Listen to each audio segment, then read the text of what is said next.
Australia, land of opportunity and sunshine.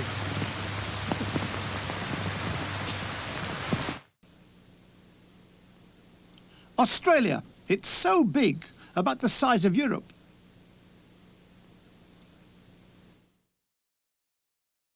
Now out here, Jack Crawford was born out here. Jack Crawford had good cricketer, football, tennis player. Yeah, now he come from out here the back of Huron Creek. Yeah. Now it's out near the Galore, near Boree Creek. Now I've got to get the right place for Jack Crawford. And there's Gaylong, Geelong, Currawarna. He never come. No, it's out there. It's move along. He's near Melbourne. Osborne, he's there. Bandy, Woodward. It's not even in the map. That's where he come from. Get out of the car, Melbourne. Right, don't get out. We're going now. Narandera, you've been all them places. Grong, Matong, Adelon. I've got to. I can't stand this any longer. Area Park, West Wyalong, Tumbarumba, Huron Creek, Melbourne. No, not Melbourne. Marlong. No, somewhere out there.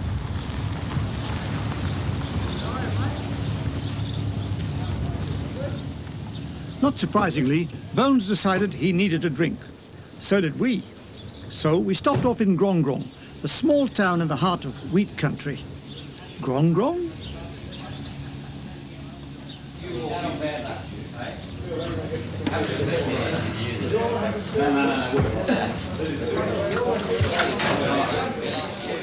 The entire population of the town seemed to be in the pub, discussing farming techniques, no doubt.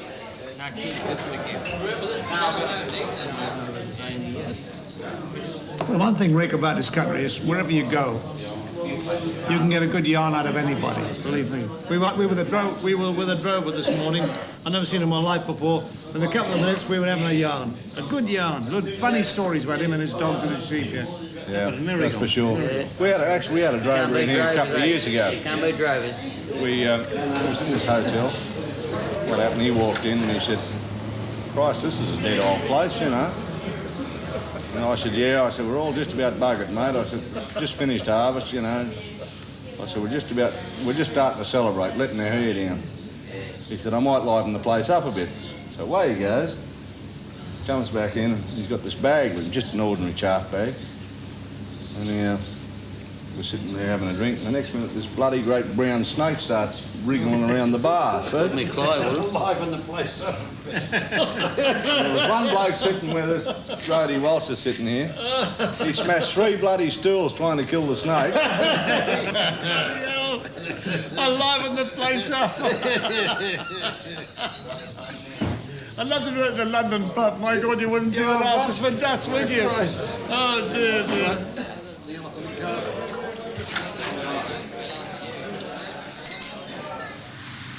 So farewell, Grong, and back to Gumly and beyond. This is the equivalent of hog calling in America.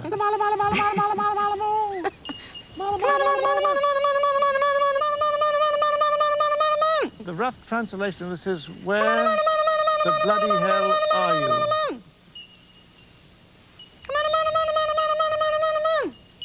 Mala, because you're not getting it quite clearly, and you're not a kangaroo, this wouldn't interest you, but apparently kangaroos are very keen on mala moo. I'm sure you might like to write that down on a piece of paper for further reference. I mean, you never know, if you come up against a kangaroo, you shout mala moo and things go well for you. Milk, Min. Come on, Min. Come on. My old friend, Beverly Spears, a manic conservationist, lives here. I must tell you a funny story about Mindy. Tell me, and Bluey. Is this the accepted way of transporting carrying? That's the way they're carried. Kangaroos, is that right? That's right. This is Bluey. There was a Curly, but Curly died. And Bluey got very sick and fretted. They're a different colour. These are red kangaroos. They're the big reds. They grow to about 6 feet? Yeah, 8 feet, the males, and the females, which I've got here. This is a female, the big one. Yes. And the other one is a male? Yes, this is Bluey. I see. What time do they come into season and what time do they start to mature? Blue, come on. Blue, come on, Mindy. Once we get her drinking. Here, Min, you want some milk? There you are. Goodness me, come on, Blue. Blue. This is the one that'll kill for milk. If you give another one a bottle, she'll jump all over it. As the day wore on, Beverly asked me to join her and her husband for cocktails in their regular evening ritual. Well, I really think there's too many here. I believe in birth control, and I definitely consider... Are you getting a bit of smoke there? I'm all right, thank you. I definitely think that they shouldn't bring any more people in. There's too many people here now. Actually, you should sit upwind. It's all right, I'm trained to be a bronchial asthmatic. Well, then you ought to go live at Marmora. I see that, by the way, that you haven't completed the bathroom. No, we're putting an inside and an outside bathroom. My husband's completing the bathroom, and I've got the most gorgeous old-fashioned bath. But I get claustrophobia in there. I just love this. I see, so basically what you settle for a bath and the walls will follow... Will follow, yes. Actually, we're thinking about having compacted earth walls. They're much easier to put in around us. Would that be to give it a sort of an oldie-worldy Australian atmosphere? An earthy look. To this, an earthy look to the thing. Start off with the bath, the rest will come. It's nice to see Australia as it really is. This is how it should be, Spike. This is the unspoiled Australia? Yes. I see. Well, I've seen quite a few spoiled bits, and this is quite an interesting unspoiled bit.